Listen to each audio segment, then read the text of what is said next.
در چین که معادل همین جمعیت داره برعکسه. چطوری ایران ما تو خیابانمون آب یخکن داریم؟ اونها آب جوش دارن. آب جوش دارن تو خیابان، مردم لیوان‌های فلاسک‌های دیواری دارن، یه مقدار داروگیاهی توش میریزن، آب جوش میریزن روش، سوار دوچرخه‌شون میشن تا محل کارشون این در میکشه میخورن.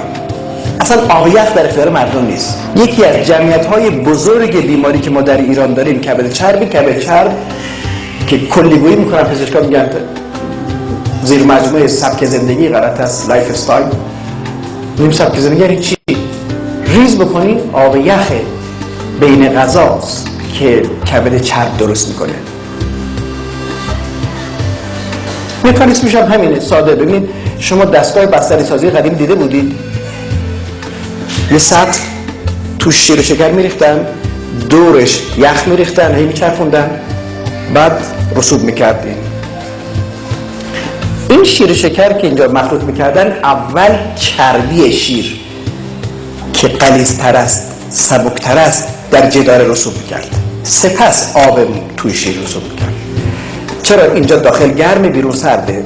سرما جاذب گرماست. یخی که دورش میریختی موجب شد که ترکیبات گرم داخلی رو بکشونه به جداره، رسوب کنه، بشه بستنی. کبد ما اینجوریه.